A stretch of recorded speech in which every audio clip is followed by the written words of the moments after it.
ওয়াতিলকাল আইয়ামু নুদাবিলুহা বাইনান নাস। সাদাকাল্লাহুল আলিয়্যুল আযীম। সবাই পড়ি সাল্লাল্লাহু আলাইহি ওয়াসাল্লাম। ইসলামী আন্দোলন বাংলাদেশ নারায়ণগঞ্জ জেলা শাখা ও মহানগর কর্তৃক আয়োজিত আজকে কর্মী সম্মেলনের সম্মানিত সভাপতি, কেন্দ্রীয় নেতৃবৃন্দ, সকল স্তরের জনগণ ভাইয়ের আমার,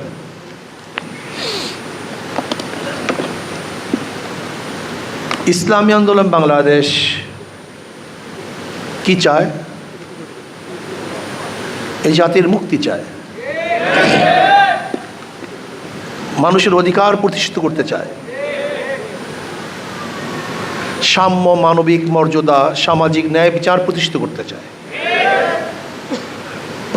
বৈষম্য দূর করতে চায়। এই বৈষম্যের বিরুদ্ধে আমরা বারবার আন্দোলন করেছিলাম।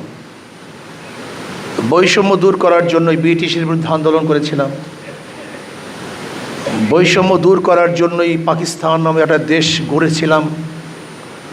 বৈষম্য দূর করার জন্য পশ্চিম পাকিস্তানের বিরুদ্ধে আন্দোলন করে, সংগ্রাম করে আমরা ভাগ হয়ে বাংলাদেশ সৃষ্টি করেছিলাম।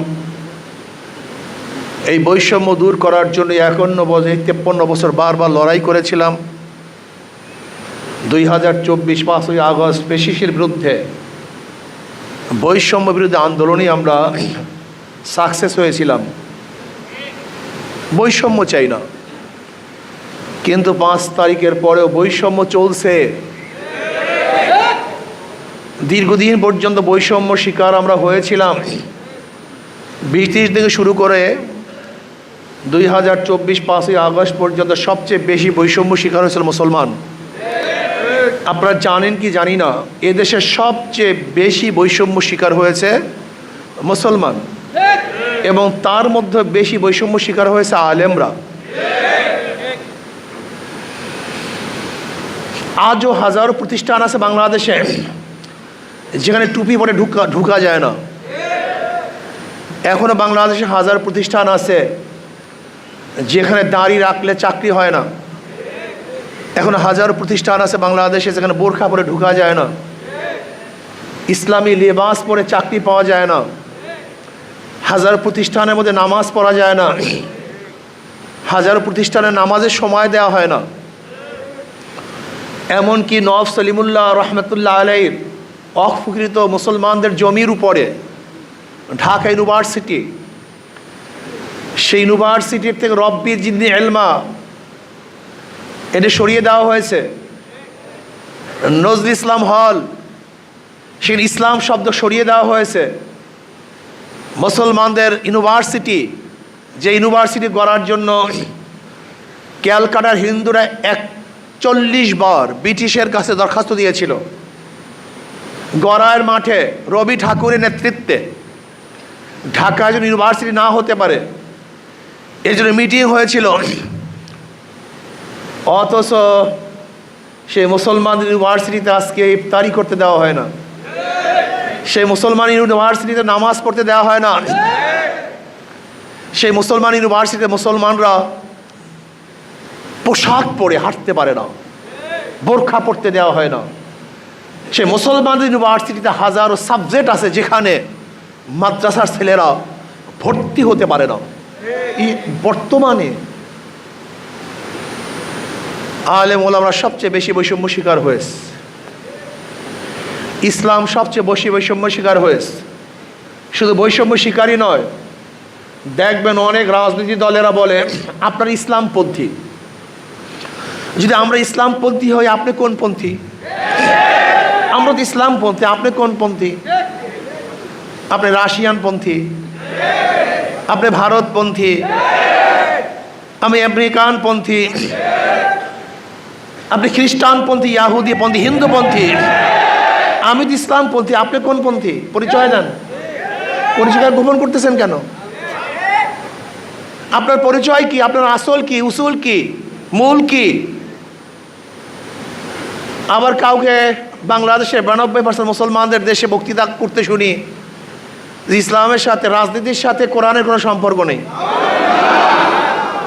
ইসলামের সাথে, কোরআনের সাথে রাজনীতির কোনো সম্পর্ক নেই। আপনি ঠিকই বলেছেন, ইসলামের সাথে কোরআনের সাথে রাজনীতির সম্পর্ক আছে, কিন্তু আপনার সাথে ইসলাম ও কোরআনের সাথে সম্পর্ক নেই। এর জন্য আপনি জানেন না। প্রিয় ভাইয়েরা আমার, বৈষম্য দূর করার জন্য, সাম্য মানবিক মর্যাদা প্রতিষ্ঠিত করার জন্য আন্দোলন করেছিলাম, সংগ্রাম করেছিলাম, মাঠে ঝাঁপিয়ে পড়েছিলাম। কিন্তু আমরা কি দেখছি? এই যে দেখেন, আজকে আপনার নারায়ণগঞ্জের পত্রিকা দৈনিক উজ্জীবিত বাংলাদেশ, এই যে দেখেন, সিদ্ধিরগঞ্জে কথিত বিএনপি নেতার আপতাণ্ডব, দোকান লুটের পর জমি দখল, এই আজকে পত্রিকা, আপনাদের নারায়ণগঞ্জ পত্রিকায়। এই কারণে রক্ত দিয়েছিলাম, এই কারণে মানুষ শহীদ হয়েছিল, এই কারণে আবু সাইদ মুগ্ধ জীবন দিয়েছিল, এই কারণে হাজারো আমাদের যুবক সন্তানেরা বিকলাঙ্গ হয়েছিল, অন্তক্ত স্বীকার করেছে, হাত নাই পাও নেই, এই লুট এবং জমি দখল করার জন্য। আপনি গিয়ে দেখেন, এই নারায়ণগঞ্জ থানার মধ্যে মিথ্যা মামলার পাহাড়, এই মিথ্যা মামলার পাহাড়ের জন্য আবার আমরা আন্দোলন করেছিলাম। অবৈধ হত্যা করার জন্য কি আন্দোলন করেছিলাম? মানুষের উপর জুলুম করার জন্য আন্দোলন করেছিলাম? এর জন্য তো আন্দোলন কেউ করিনি। শুধু নির্বাচন নির্বাচন, আমরা সবাই তো নির্বাচন চাই, নির্বাচন চাই না এমন কোনো রাজনৈতিক দল নেই, সবাই নির্বাচনমুখী আমরা। কিন্তু নির্বাচন কবে দিবেন? কালকেই। হবেটা কি? আগামীকাল যদি নির্বাচন দেন, সুস্থ হবে, অবাধ হবে, নিরপেক্ষ হবে, গ্রহণযোগ্য হবে, লাভটা কি?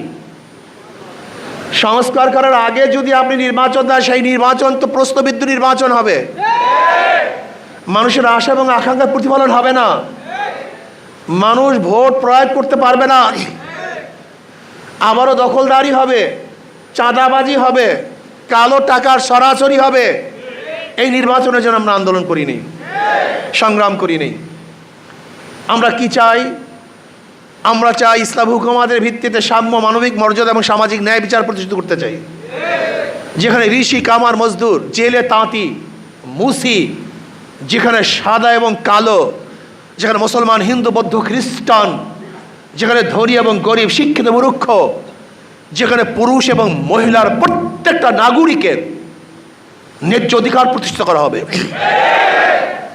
প্রত্যেকটা শ্রমিকের ন্যায্য প্রাপ্তি তাদেরকে দিয়ে দেওয়া হবে, চাকরিজীবীরা নির্বিঘ্নে চাকরি করবে, টেলিফোনে পদোন্নতি হবে না, যোগ্যতার ভিত্তিতে পদোন্নতি হবে, যেখানে ছাত্রদের কোনো অবস্থাতে কোঠাভিত্তিক থাকবে না, যোগ্যতার ভিত্তিতে তারা চাকরি পাবে, যেখানে প্রত্যেকটা মানুষ অধিকার ফিরে পাবে, বিচারকরা কাউরি ইশারায় বিচার করবে না, বরং ন্যায্য বিচার প্রতিষ্ঠিত করবে। এরকম বিচারনা আমরা চাই।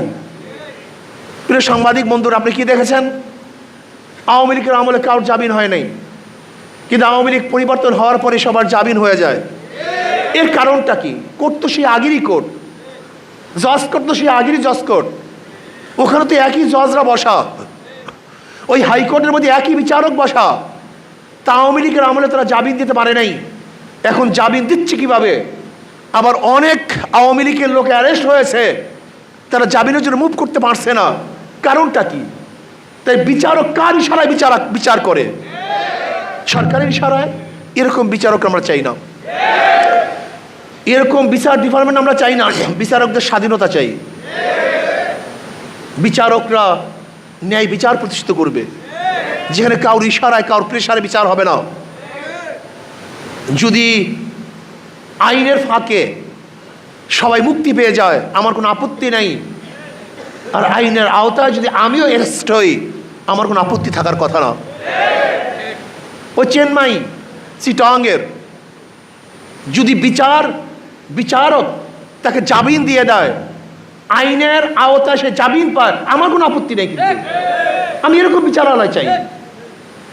চেন্নাই যদি আইনের ফাঁকে জামিন নিতে পারে, আমার কোনো আপত্তি নেই। বিচারকদের স্বাধীনতা চাই। একটা ভালো দেশ, ভালো কান্ট্রি, এর সবচেয়ে বড় মানদণ্ড কি? সবচেয়ে বড় মানদণ্ড রাস্তা না, ঘাট না, খাদ্য না, সবচেয়ে বড় মানদণ্ড হলো বিচার বিভাগের স্বাধীনতা। একটা ভালো রাষ্ট্রের মানদণ্ড হলো বিচারালয়ের স্বাধীনতা। আমি চাই বিচারকরা স্বাধীনভাবে বিচার করবে। আমি চাই আমার ব্যবসায়ীরাও স্বাধীনভাবে ব্যবসা করবে। আমি চাই আমার শ্রমিকরা স্বাধীনভাবে শ্রম দিবে এবং মালিকরা ন্যায্য প্রাপ্তি তাদেরকে যথাযথ টাইমে প্রদান করবে।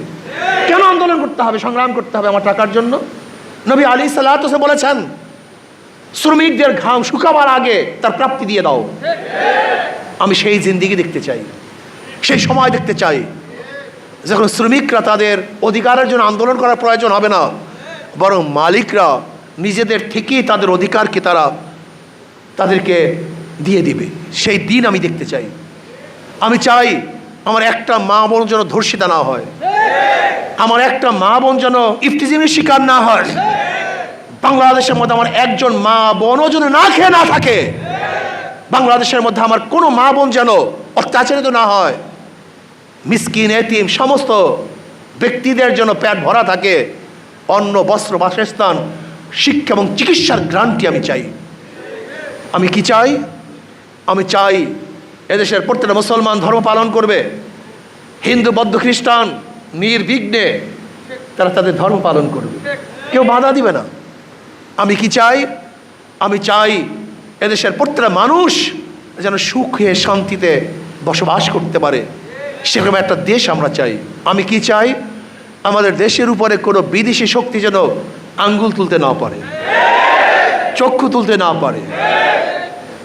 যদি কেউ তুলতে চায় সম্মিলিতভাবে ঐক্যবদ্ধভাবে প্রতিহত করবে ইনশাআল্লাহ। আমরা ঐক্যতা চাই, জাতির ঐক্যতা চাই। যেরকম জাতি ঐক্য হওয়ার কারণেই ফ্যাসিস্টের বিরুদ্ধে আন্দোলন করে সাকসেস হয়েছিলাম, আজকেও যদি দেশের কল্যাণে আমরা ঐক্য থাকি তাহলে ইনশাআল্লাহ এই দেশকে কেউ ধ্বংস করতে পারবে না। আমি অন্তর্বর্তী সরকারকে বলবো, ভ্যাট ট্যাক্স বাড়াবার চেষ্টাও করবেন না, এই কাজ করতে গিয়ে না, এটা আপনার জন্য ঠিক না। আপনারা কমাবেন, আপনি বাড়ান কেন? কমাবার কিন্তু পলিসি সেটা অ্যাডাপ্ট করেন, বাড়াবার পলিসি কেন? এটা করবেন না, ভুল করবেন। আপনি কিভাবে টাকা সংগ্রহ করবেন? চুরি বন্ধ করে দেন, ঘুষ বন্ধ করে দেন, সিন্ডিকেট বন্ধ করে দেন। যদি ব্যবসায়ীদের সিন্ডিকেট বন্ধ করতে পারেন, দ্রব্যমূল্যের দাম এমনিতেই কমে যাবে। চুরি বন্ধ করতে পারেন, তাহলে ইনশাল্লাহ আমাদের রেমেডিস এমনি বাড়তে থাকবে। আপনি বিদেশে যারা আছে আমাদের রেমেডিস যোদ্ধা, তাদের উৎসাহিত করেন বেশি বেশি টাকা প্রেরণ করার জন্য, ইনশাল্লাহ আমাদের অর্থনীতি চাঙ্গাও হয়ে যাবে। আপনি কি করবেন? শক্ত হাতে দেশকে পরিচালনা করবেন। এর জন্য সরকার কি বলা হয়? শাসক বলা হয়। কি বলা হয়? আপনি শাসন করবেন না, খালি আদর করবেন, আপনি সরকার চালাতে পারবেন না। মনে রাখতে হবে আপনার নরম হতে হবে, আপনার গরম হতে হবে। আপনি শুধু নরম হবেন, মজার মজার কথা বলবেন, এনজিও কায়দায় কথা বললে দেশ চলবে না। শাসকের কায়দায় কথা বলতে হবে, নরম গরম থাকতে হবে। আপনি মনে করেন এনজিওর মতো যেরকম পার্সু করলে একজনকে নরম নরম কথা বলে পার্সু করতে হবে, এই নরম নরম কথা এদেশের মানুষকে শাসন করতে পারবেন না। নরমও লাগবে, গরমও লাগবে, কিন্তু ইনসাফ ভিত্তিক নরম লাগবে, ইনসাফ ভিত্তিক গরম লাগবে, অন্যায় জুলুম ভিত্তিক নয়। যদি ইনসাফ ভিত্তিক নরম গরম করতে পারেন তাহলে আমাদেরকে শাসন করতে পারবেন। আর ইনসাফ ভিত্তিক যদি আপনি জুলুম করতে চান তাহলে এদেশের মানুষ কিন্তু আপনার বিরুদ্ধে আবার আন্দোলনে ঝাঁপিয়ে পড়বে। বাংলাদেশের মানুষ কোনোদিন কারোর পায়ের নিচে মাথা নত করে নাই, করবে না। আমরা স্বাধীন চেতা, ব্রিটিশ আমাদেরকে রুখতে পারে নাই, পাকিস্তান আমাদেরকে থামাতে পারে নাই, এই আওয়ামী লীগের হাজারো জুলুম অত্যাচার আমাদের নিবৃত করতে পারে নাই। আমরা সেই স্বাধীন লোক। এর জন্য মনে রাখতে হবে বাংলাদেশের মানুষ যদিও গরিব কিন্তু স্বাধীন চেতা। আপনি দেখেন না কয়েকদিন আগে ভারতের লোকেরা ওই বিজেপি কিছু না কিছু করতে চেয়েছে, বিএসএফ কি না কি করবে আমাদের দেশে, দেখছেন সাধারণ জনগণ কাশি নিয়ে দাঁড়িয়ে গেছে।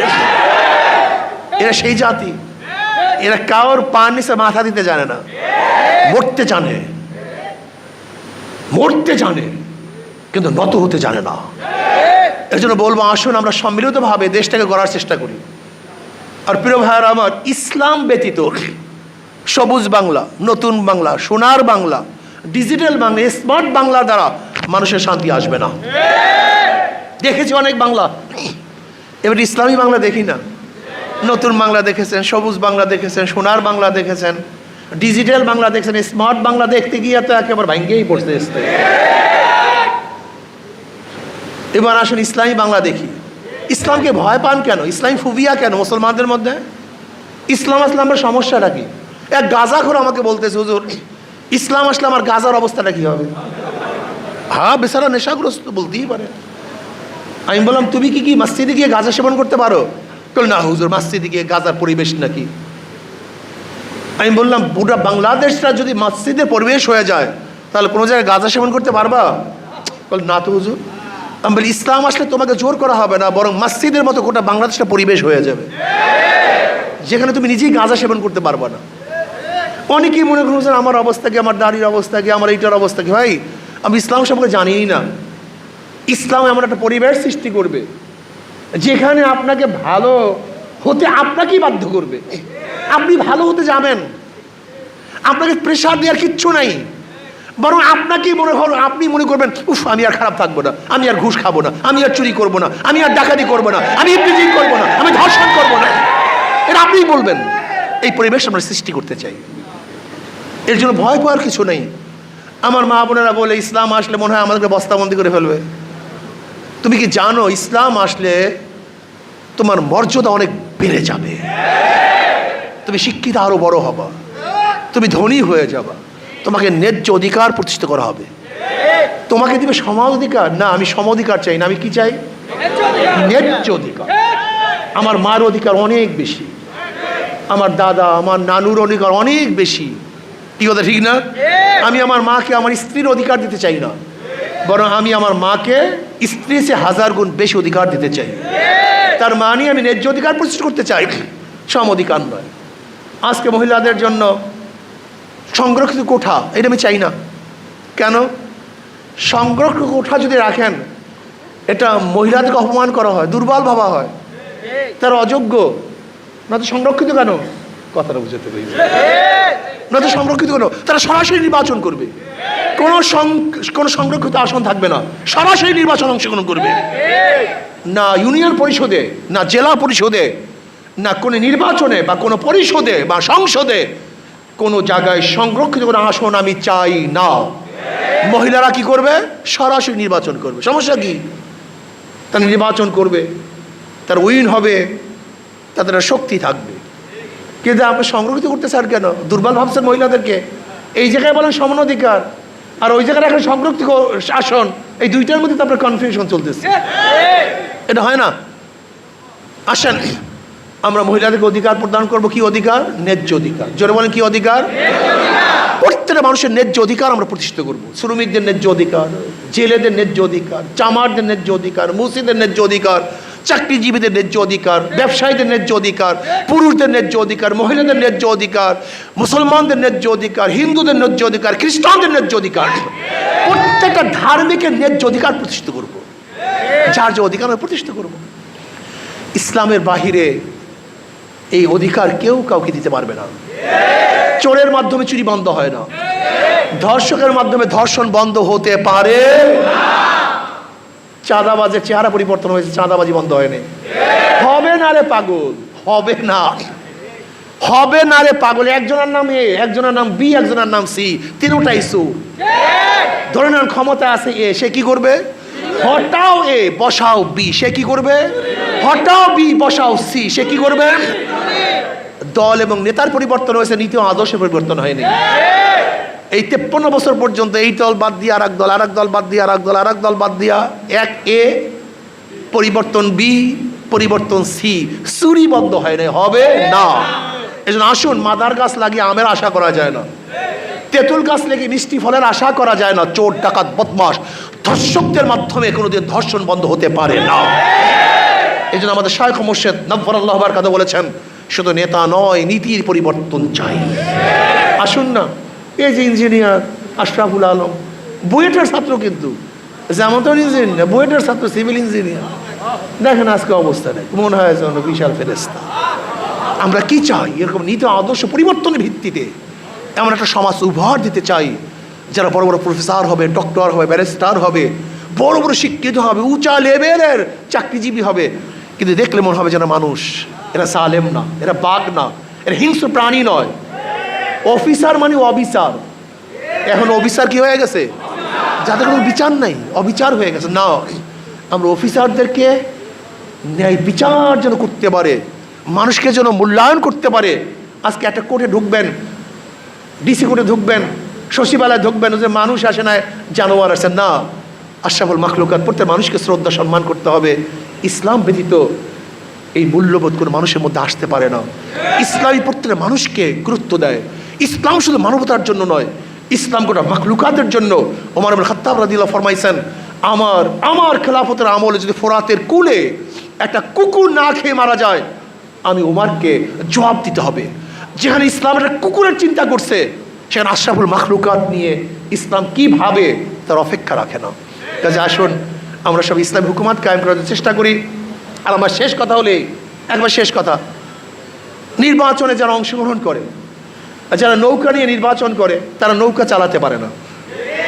যারা ধান নিয়ে নির্বাচন করে, ধান কাটতে পারে না। যারা নাঙ্গল নিয়ে নির্বাচন করে, নাঙ্গল নিজেরা বইতে পারে না। যারা কাস্তে কাঁচি নিয়ে নির্বাচন করে, নিজেরা ধান কাটতে পারে না। যারা গরুর গাড়ি নিয়ে নির্বাচন করে, নিজেরা গরুর গাড়ি চালাতে পারে। কিন্তু হাত পাখা এমন এক প্রতীক, যে নির্বাচন করে সেও চালাতে পারে, যারা নির্বাচন করে তারাও চালাতে পারে। হিন্দুরাও চালাতে পারে, মুসলমানরাও চালাতে পারে, ছোটরাও চালাতে পারে, বড়রাও চালাতে পারে, গরিবরাও চালাতে পারে, ধনীরাও চালাতে পারে। এটা শান্তির প্রতি হাত পাখা, এটা সবার প্রতি হাত পাখা। কারেন্ট ফেল করবে না, হাত পাখা ফেল করবে না। আচ্ছা আসুন, আসুন আমরা সম্মিলিতভাবে হাত পাখায় ভোট দেই। হাত পাখা ইনশাআল্লাহ।